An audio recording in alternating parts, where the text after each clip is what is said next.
And start the recording.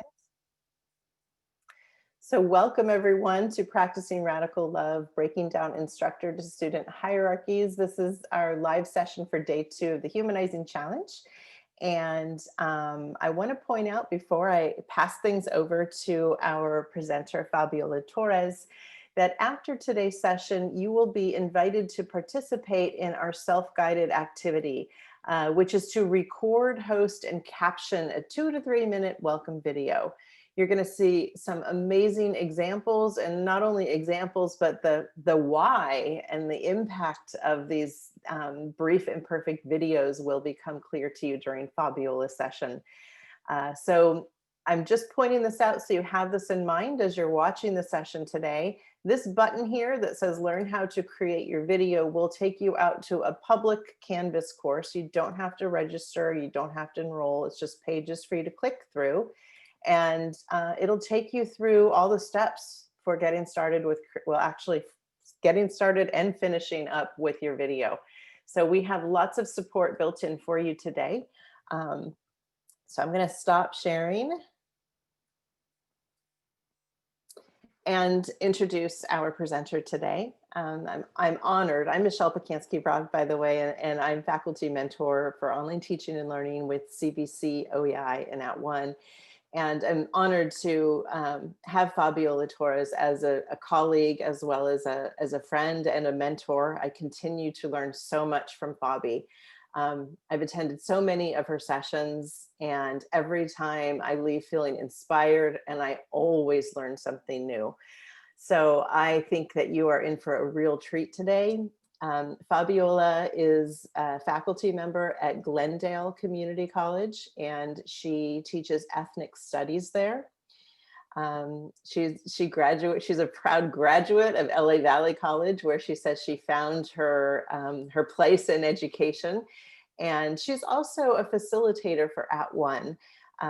She facilitates our Humanizing online teaching and learning course, which is a 4-week facilitated online course. And she also facilitates our equity and culturally responsive online teaching course, which is also a 4-week course.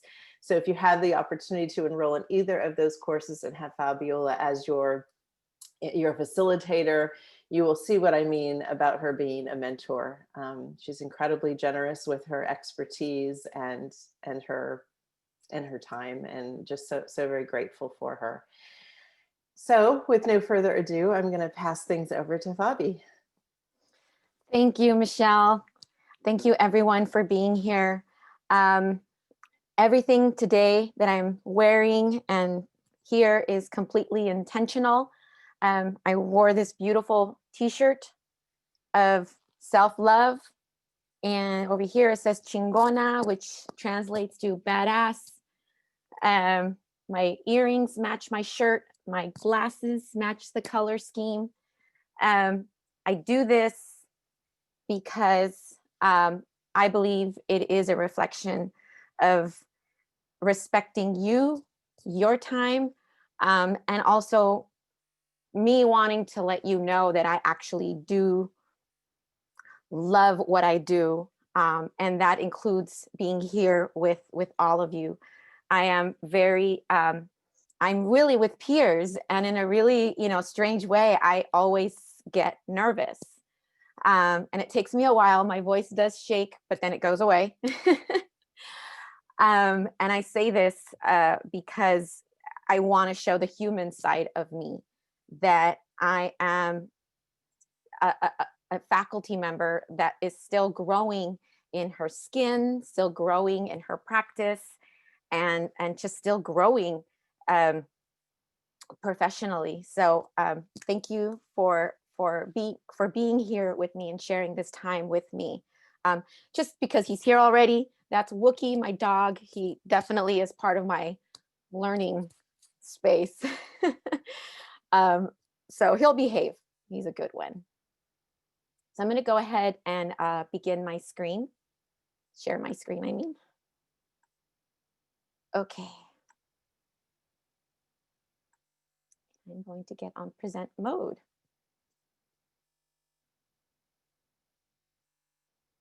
Okay. So I want to recognize that we are in a global pandemic.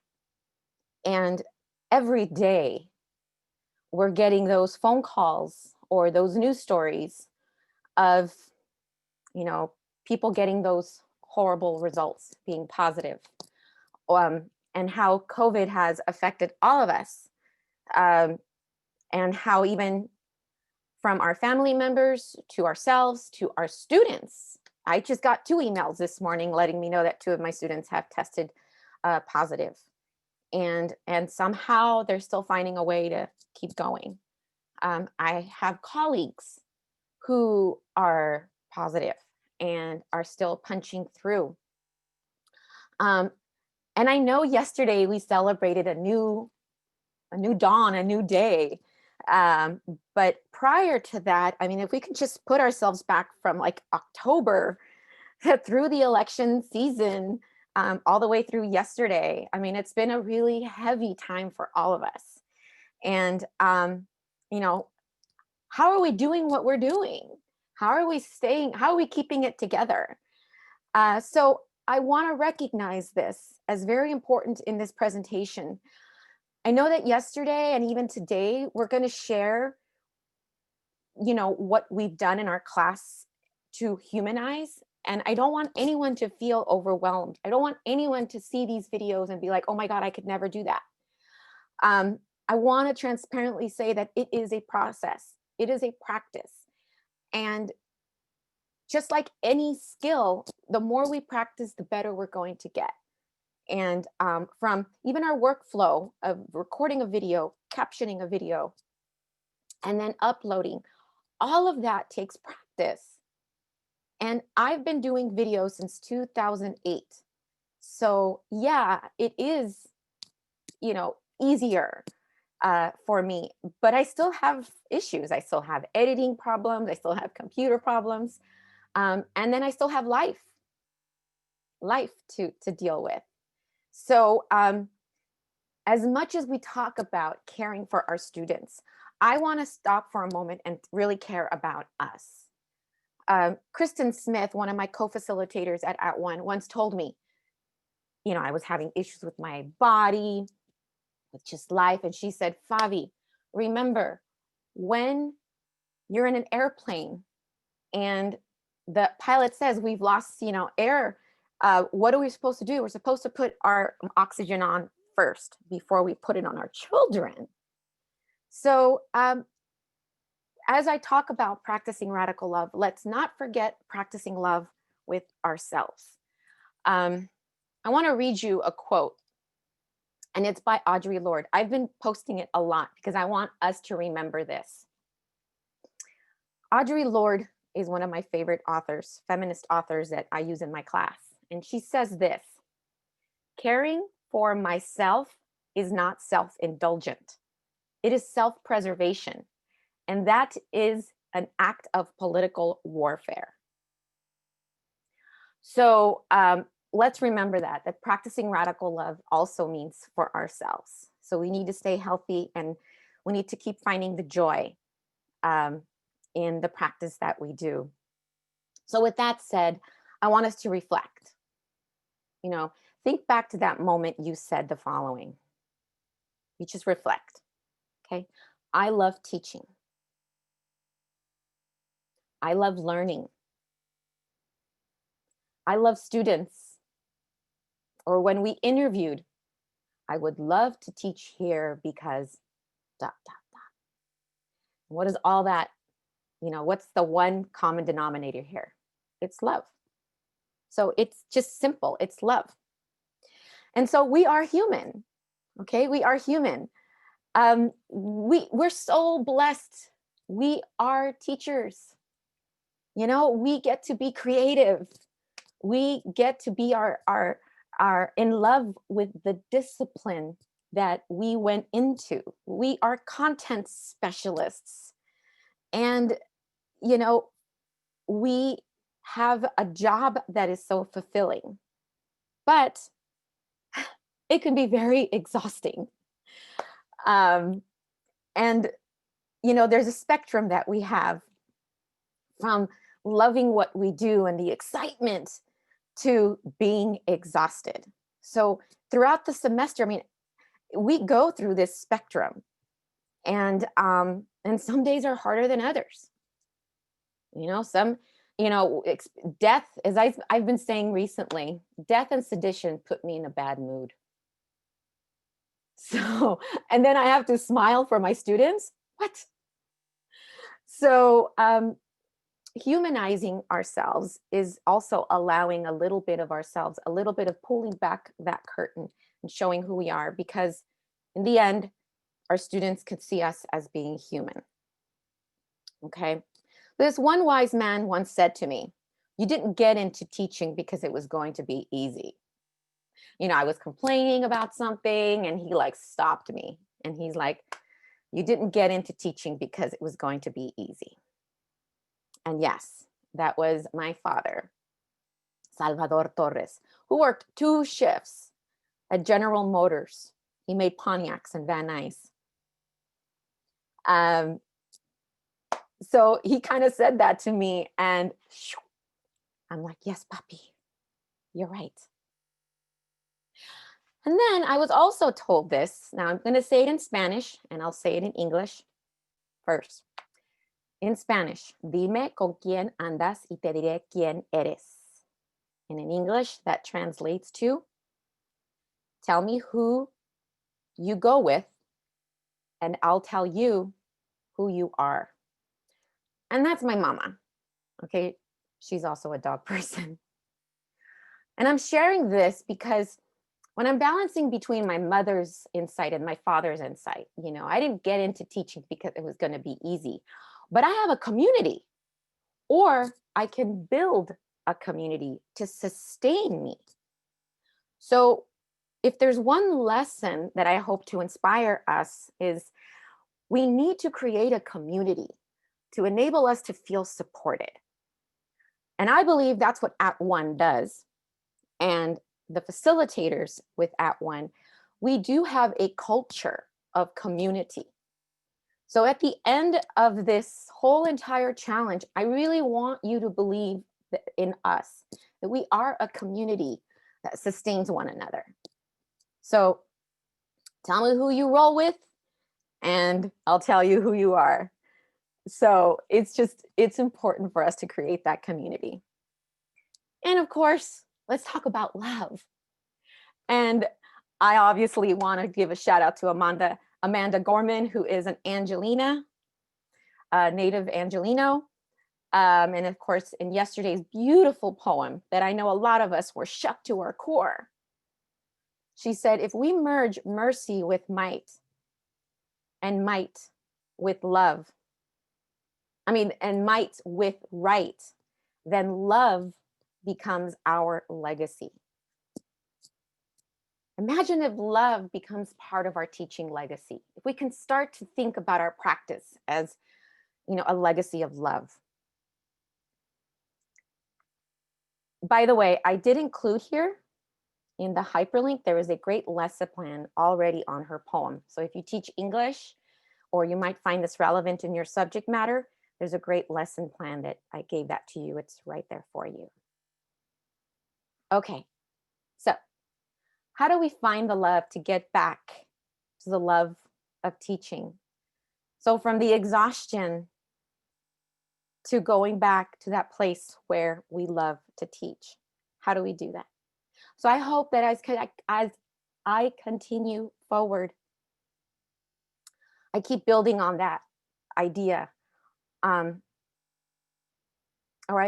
keep building on inspiring you to find that love in teaching. So let's breathe, everyone. Let's just take a breath. And I actually want us to do this. You see how your fingers interlock them, put them behind you?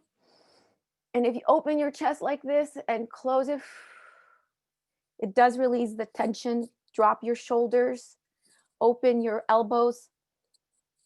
If you do this, if you add a little alarm on your computer, like every 30 minutes, we have to stop and open ourselves, drop our shoulders, breathe, unclench our mouths so that we can continue forward.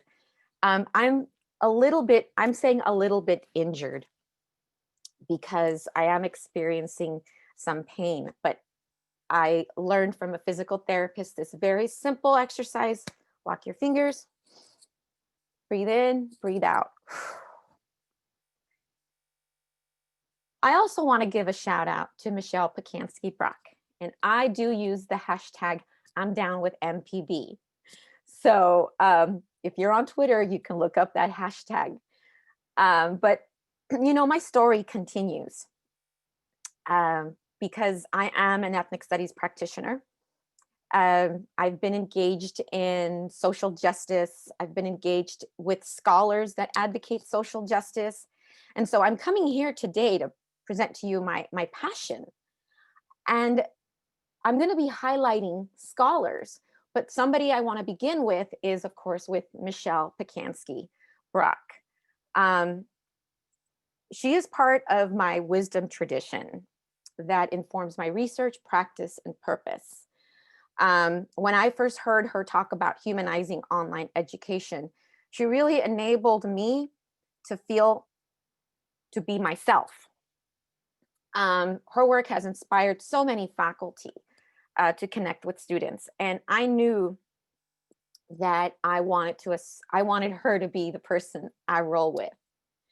So listening to my mom of tell me who you hang out with and I'll tell you who you are. Well, let me hang out with Michelle Pacansky-Brock. You know, she has said so many great things about humanized online courses. And, you know, she says here, as I quote her, in a humanized course, faculty intentionally cultivate an inclusive learning environment that fosters psychological safety and trust and forms connections to grow into relationships and a community.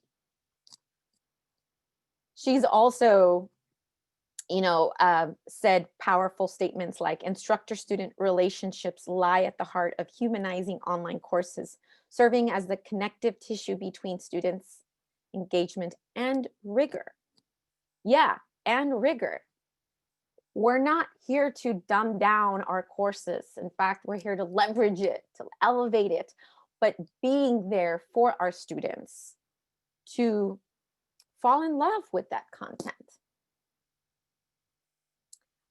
And then I said this in a conference back in July, I said, humanizing online education becomes a practice of radical love.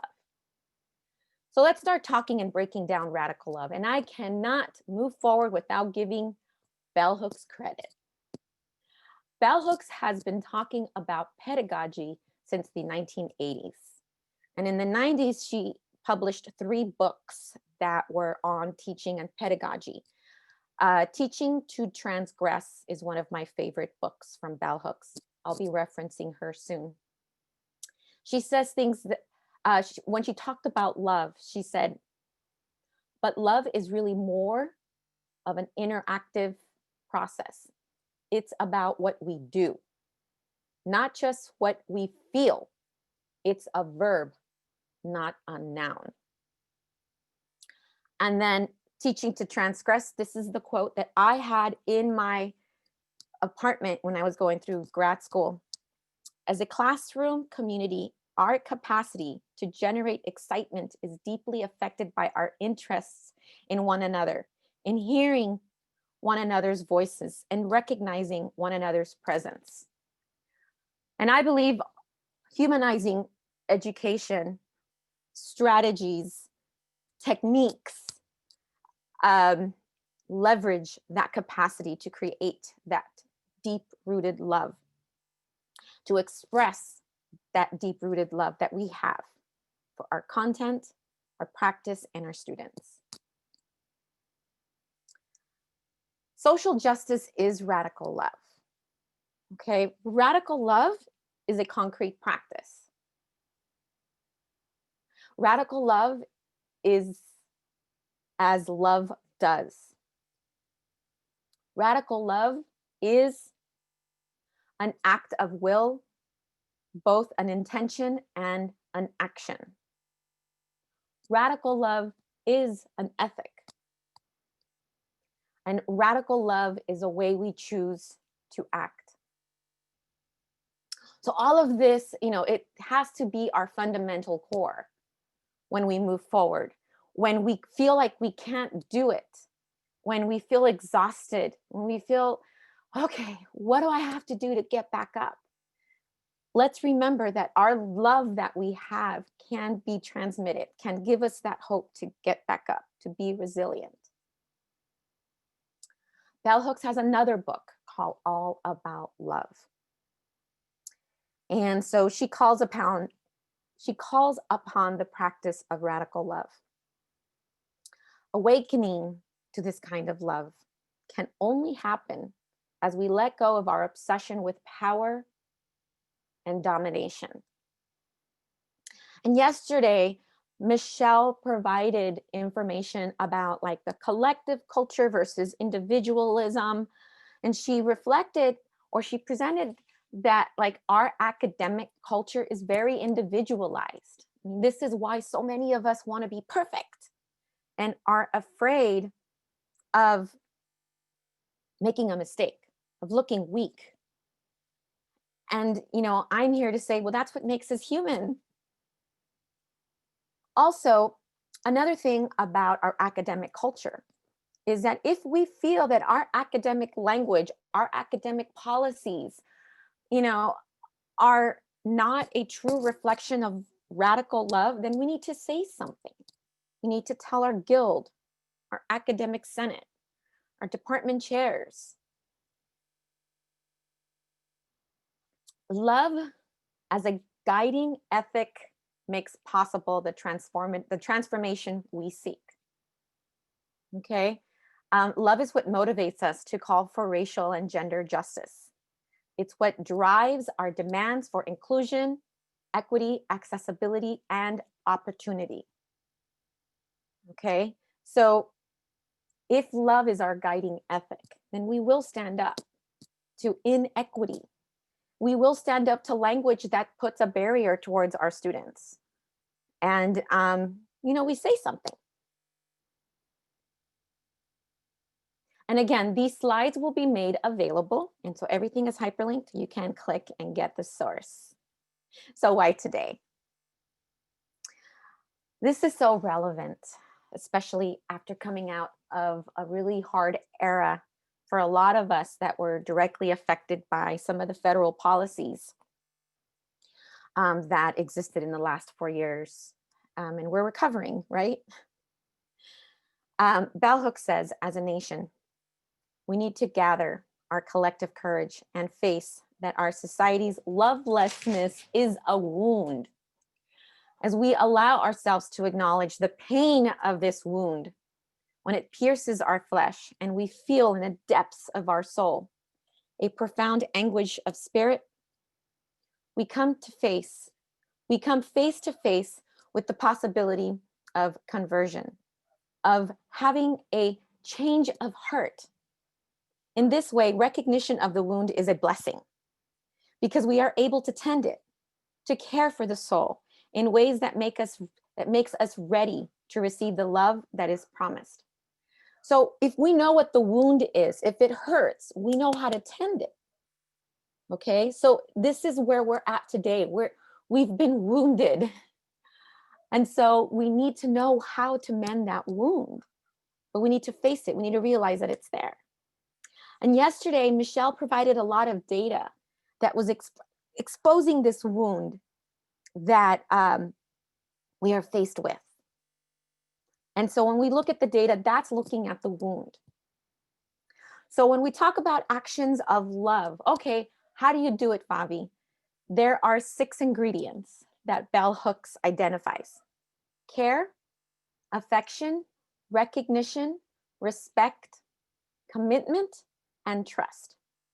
So imagine if these principles were part of our course design. Okay? Imagine. So this is where I like to design slides where people can take a screenshot and like, okay, I'm going to look for it later. But I wanted to provide that academic tone to Bell Hooks's ingredients of love. Okay. And so she has the 6, And so what I did here is I provided 6 theorists that would agree with bell hooks.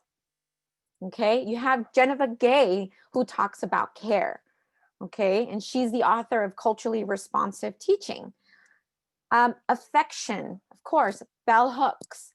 And bell hooks, when she breaks down affection, I mean, she breaks it down to how patriarchy is the biggest impediment of us showing affection.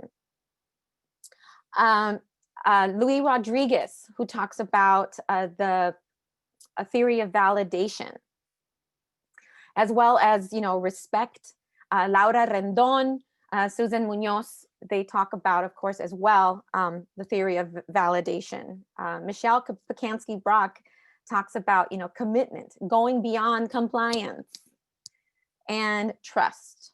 And of course, one of my favorites, Zaretta Hammond. So we have these 6 ingredients. These are the 6 ingredients that we can apply to our course design that provide us radical love. And so when we talk about instructor-student hierarchy, when we humanize our online courses, okay, we are breaking down that barrier between instructor-student hierarchy. Okay, we're lifting a veil. Okay. Years ago, I did a presentation about the Wizard of Oz on like the wizard behind the curtain is really just a, you know, a kind man. But, you know, he had to be this evil man in the Wizard of Oz. But then Toto, see the dogs, lift the curtain and then it's just a human. And that's who we are, right? We're just human. And so radical love breaks down that hierarchy.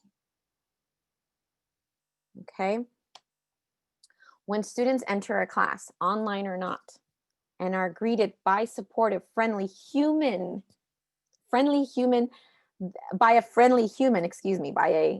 let me repeat that again. Sorry, captioner. When students enter a class, online or not,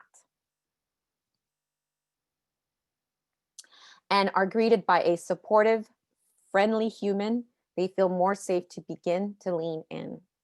And this is where we've been such a big proponent of the liquid syllabus, of that high opportunity zone between week 0 and week 1, you know, before they even enter a class. What are those kind cues, those kindness cues, those loving cues that you can provide a student so that they could enter your class and be ready to lean in? And of course, bell hooks says that a culture of domination is anti-love. It requires violence to sustain itself. To choose love is to go against the prevailing values of the culture. So, love what you do. Personify that love. Leverage students up to the level of your passion. Encourage students to lean in. So we love what we do, right? I mean, why are we doing what we're doing? We love what we do. So imagine if that love translates in our practice so that our students end up loving what we do.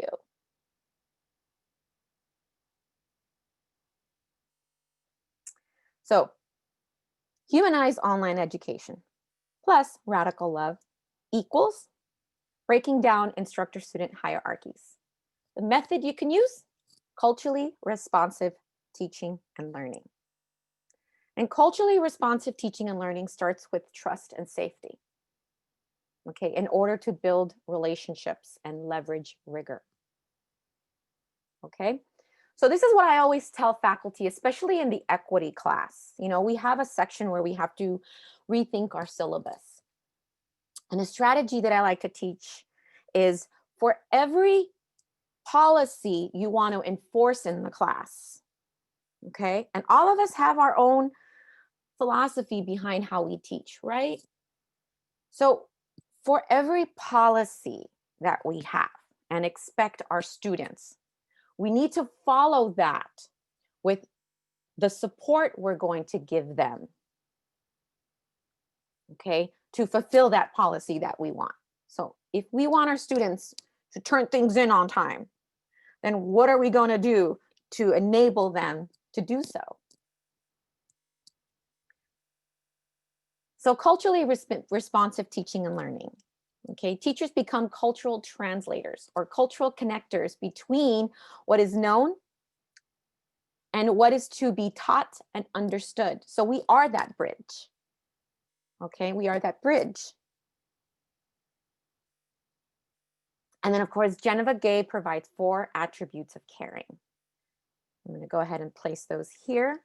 Care is attending to a person's performance. To a person and performance, caring is action provoking. Caring prompts effort and achievement, and caring is multidimensional and responsiveness. Okay, so I have here, again, one of those slides that you can take a picture and keep it for, next time, or to kind of review and reflect. So culturally responsive teaching and learning is the pedagogy. It's the vehicle. Okay, so there are 5 things that culturally responsive teaching and learning enables us to do: to frame, to design, to enable, to develop, and to create. So it is extremely a valuable pedagogy. And if you're not familiar with it, I highly recommend Googling it. There's a lot of resources out there. And you take it little steps at a time. Okay, a little bit at a time. Now, for the sake of time, I'm not going to play this video, but I always love putting it in here. And of course, for those of us who are watching Cobra Kai, I might have to do this whole presentation again, because I might have to do a Johnny Lawrence versus, a LaRusso pedagogy. But one of the things that Mr. Miyagi, or a Karate Kid, teaches us is Daniel's son had to trust Mr. Miyagi. Okay, so when Mr. Miyagi is making him sand the floor, wax the car, paint the fence, we see Daniel's son complaining, why do I have to sand the floor or paint the fence? I want to learn karate. And of course, Mr. Miyagi would be like, trust me. And he did. Daniel's son did trust him. And so in the end, he realized that that whole entire process enabled him to learn karate. Okay. So, and Mr. Miyagi was very patient, right? So that's us. That's our role. If we're teaching astronomy, or we're teaching sociology, we're the experts, right? So we need to enable our students to feel safe, that they're going to be in a supportive environment so that they can learn to put those lenses as a sociologist, or as a political scientist, or as a statisticianist, or as an ethnic studies thinker. The videos are there if you want to watch them. So one thing that I was inspired by Zaretta Hammond, she talked about embracing the first pancake. Okay, what is this? The first pancake. So, embracing the first pancake. We need to move through imperfections because good stuff is coming. You're the expert in your discipline. Personify success versus perfection. Now, what does that have to do with the pancake? When you make pancakes, the first pancake doesn't always come out right? It's either too beige or too burnt, too runny, too hard. And usually we ended up just giving it to the dog or eating it ourselves before giving it to our loved ones, right? So when you want to give something out of love, because, making breakfast for your family is an act of love. Okay, that first pancake, it's part of the process. We're going to know how long it takes to make the pancake, if we have to add more batter, and then the next time we do pancakes, we know, oh, the last time I did the pancake, I needed to add more moisture. So the point that Zaretta Hammond is saying here is that we're not going to be perfect the first time around. And that's okay, because that's actually part of the process. So I know on my campus, a lot of my faculty have always said, they'll share with me their syllabi and they'll be like, it's my first pancake. And I'm like, cool. And so because we have a great relationship and we trust one another, and if I give them feedback, they know how to adjust. And so then the second pancake will be better, and the third pancake, until you get it right. But it is part of the process. So one of the things that I like to talk about here is, the first thing we always worry about when we humanize ourselves is our voice. I don't like how we sound. And in fact, there has been studies as to why we don't like how we sound. So I always like to quote my girlfriend, Nina Lares, who's an amazing singer. And she says, it was a little hard to hear my voice at first, but honestly, you get used to it. It's just unfamiliar at first, but the more you do it, the more comfortable you get. You value the moments when you uplift the people in the dance floor. Now let's change that to you value the moments when you uplift the students in your learning environment. That's what matters, not our voice. So let's start talking about doing what we can. Okay. So there's something I love to talk about is impression management. Impression management is knowing how you're going to, how are you going to give that image of yourself? So your frame, which I can't see right now because I'm only seeing my presentation. Before I presented, I wanted to make sure my frame was right. I took out all the stuff in the back that could be distracting. And I put my earrings, I put my shirt, I made sure that it was all color coordinated. Impression management is important, okay? We need to control our frame and our content. We have to allow the passion to project through the frame and the medium, okay? Yet define your public and LMS identity. Define yourself because someone else will, and that is Guy Kawasaki, a great source if you read The Art of the Start. I have the source there. But we have to really define how we want to be seen. How much are we going to give? When I talk about lifting that veil or that curtain, how much? Okay, there are parts of my house that I won't show. There's parts in my yard that I won't show, because if you live in LA and you recognize the hill behind me, you'll know where I live. So I have to be aware of my frame. So I turn the camera over here. Okay. In the humanizing class for At One, I talk about camera angles. Someone will say, I don't like how my chin looks. I don't like how this looks or that looks. I've discovered that when I wear bright colors, I feel better. I look at myself and I go, okay, I look good. I always have to wear lipstick because that's my mother who would always say, put on lipstick. And that's my mom. And a lot of us who are raised by moms or had the privilege to be raised by moms who were always about look good, we wear our lipstick. It's very important. My glasses, as some of you know, I do wear different glasses all the time. I get cheap prescription glasses online. But impression management matters, okay? So when we give ourselves permission to take off our mask and be vulnerable, it's about, well, how much do you want to give your students, okay? What is it that you want? What is the purpose of lifting that curtain? So I have here, you want to break down emotional academic armor and gather a collective courage during this global pandemic. So letting our students know that we're also feeling it is very, it's powerful, it's vulnerable. So this, I have here a segment because I wanted to show you how awful I look. At least I believe so. That's me speaking. I was going to change it for this presentation, but because of the events that happened last week, I found it relevant.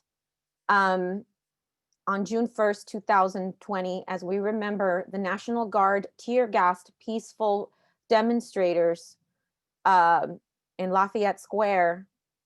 And I remember watching it while I'm teaching ethnic studies.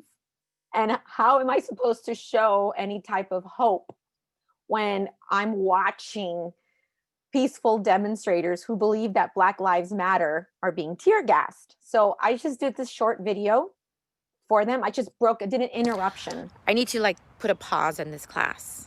I'm going to extend the deadline for the research project through Tuesday. I've unpublished Unit 4 because I want to start over. I can't end this class without dealing with what is going on today. I just can't. Okay? So let's take an extra day. If you've submitted, then enjoy the time off.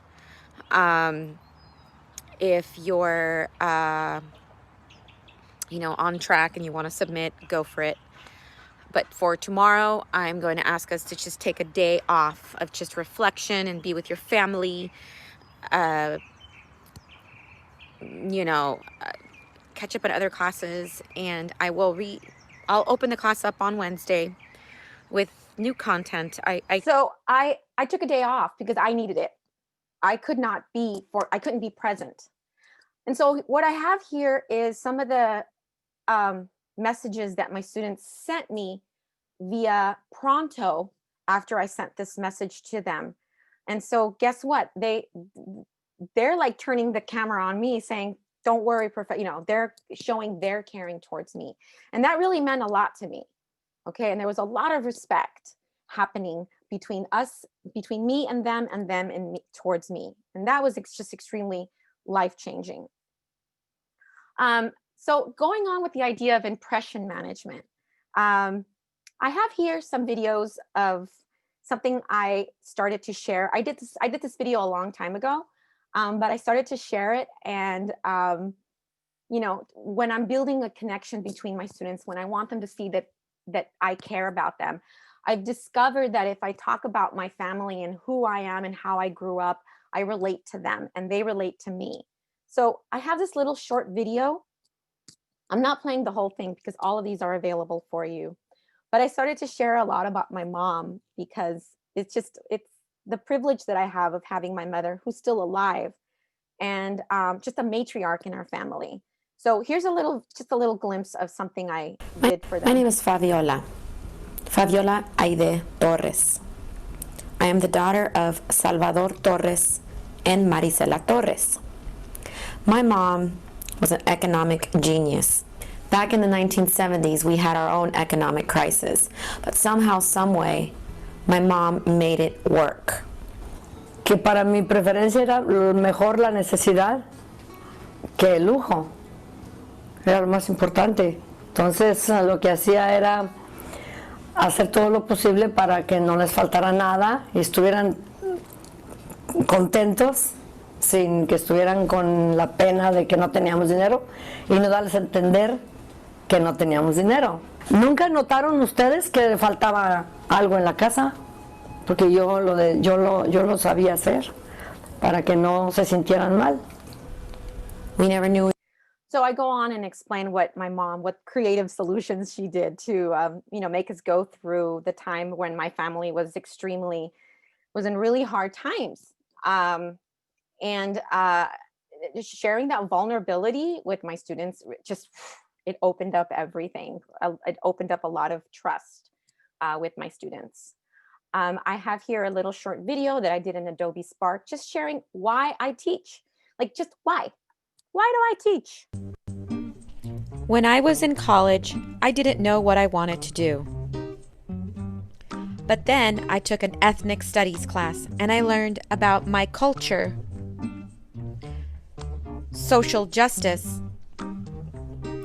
and how to challenge oppression. I found my voice. So then I go on and talk about why I teach. I have here how I teach. So I have my teaching philosophy that I recorded. My partner interviewed me, so I went ahead and just shared why I teach. A pre-semester video that kind of gives them, again, that cue that I got them, that they're entering a very scary time, but I'm there for them. I have this video. This one was a little bit long, and I do apologize, but it was just something that was coming from the heart. I wanted to address the stress that my students were experiencing. And so I went ahead and did this. This was actually from last week. So, you know, this is something that you can look at to see how I just kind of talked to them about stress. But now, when I talk about instruction, like there are instructional videos that I put in there that's still like my flavor. So I have here a field trip that I did, quarantine field trip. And basically what I did is that I went to my living room. Hello, everyone. Okay. Just to kind of Take what they have. and I wanted to talk about one of the art pieces that I have, because it was part of our lesson.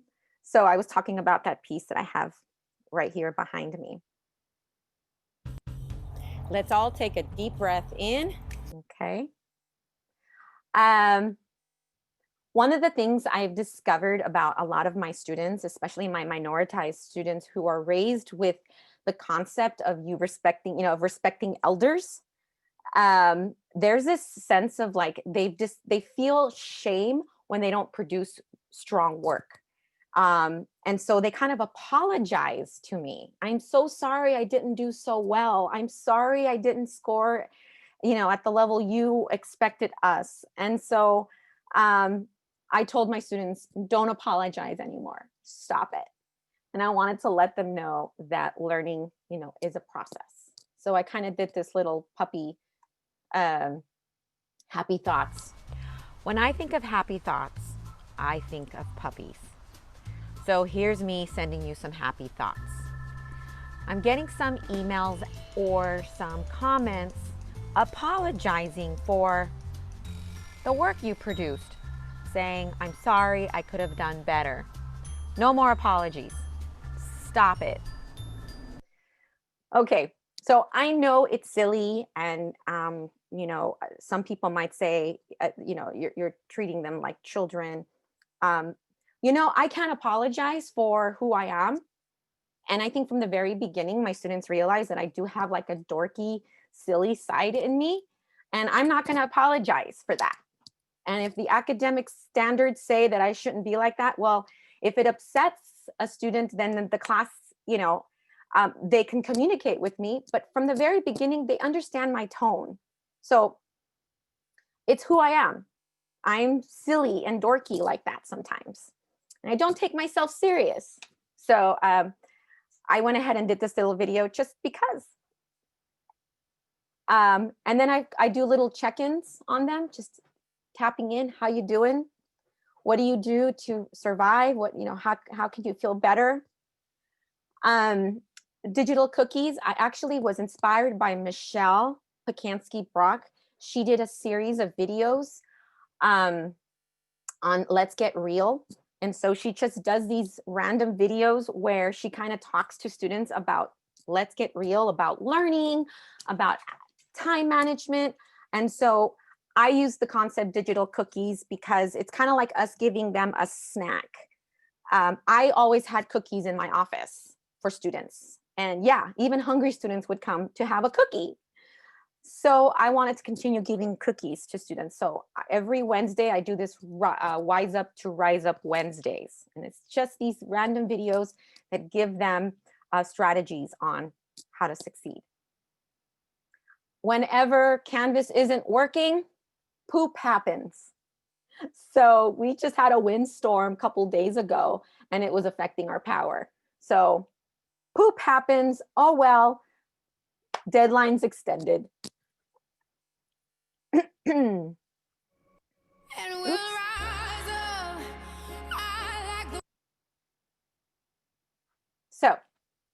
when we put this all together, you know, a culture, I want to repeat that, a culture of domination is anti-love.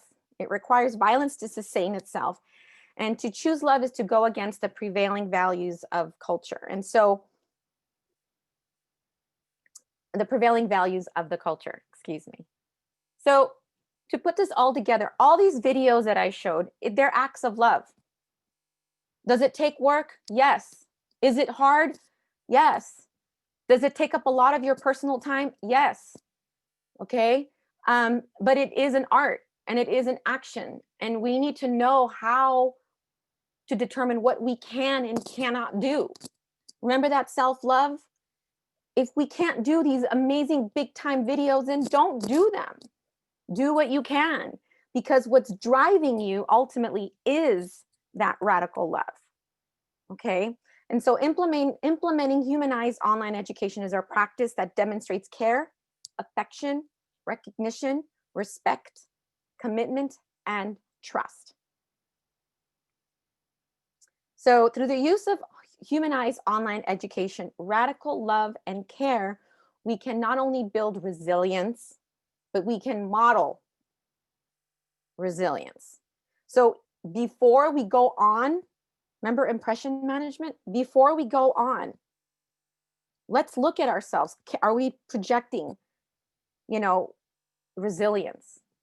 And if we're vulnerable, then let's be vulnerable. One of my colleagues sent a video she used the Animoji, the Memoji, because she has COVID and she wanted to send the students a message of encouragement, but she didn't want to show her face. So she put a picture of a cat, but she tells them, I'm a cat because I don't want to show you my face. You know, I have COVID. So, I mean, that was so powerful, but it showed resilience. So she is modeling resilience. So I've said before that we have someone's loved one in our class. We must give them the respect and the attention we want for our loved ones. My contact information is here. So remember when I said, tell me who you are, or I should say what my mom said to me. Tell me who you roll with, and I'll tell you who you are. So if you want to roll with me, here's my information. I'm very sorry that I didn't see any of the chat. I do apologize for that. I have a new computer and I didn't know how to navigate through this particular screen. But I know I do have 5 minutes left. And I hope that there's some questions that I don't know if Yeah, we have.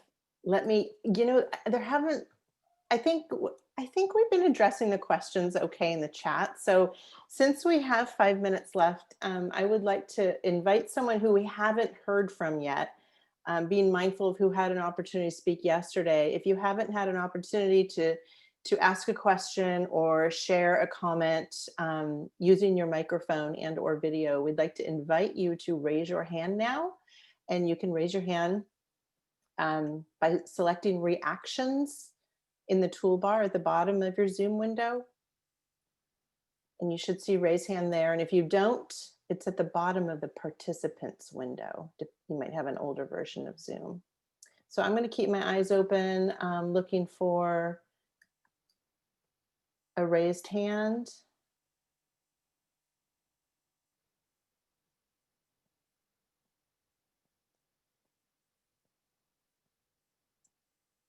I see love. I see hearts. Oh, there's a hand. Jason, go ahead and unmute. Hi, Michelle. Hi, Fabiola. Thank you for your presentation. I love this term radical love, and I'm a huge fan of Greg Boyle and Tattoos on the Heart, and I use G-Dog and the Homeboys in my classes.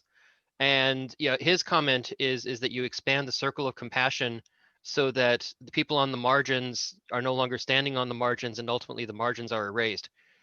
And yeah, it's powerful and it's challenging because it's hard to imagine, and yet he's making that aspirational statement. And if anyone's lived the walk the walk, it's been him. Yeah. So I just wanted to share that real quick. Thank you. Yeah, thank you, thank you. And there's a lot of us who feel that. That's why I keep saying you have a community. You know, it's a really tough time, and we're all in this together. Fabi, I'm going to ask you a question. I don't see any more hands, and it came up in the chat, and I think it might be worth addressing. There was a question about not having access to Pronto and wanting to be able to understand how to effectively share these videos in an LMS. I shared some of my thoughts, and I was wondering if you had any tips to share. And then when you're done with that, I would just want to take us back to our self-guided activities and be sure everybody's ready to go. Well, to connect to the guided activities, I do everything on my phone, okay, first and foremost. So I even, edit with iMovie, okay? And then I shoot it up to YouTube, okay? And then in YouTube, I do the captions, and then I share the embedded code in announcements.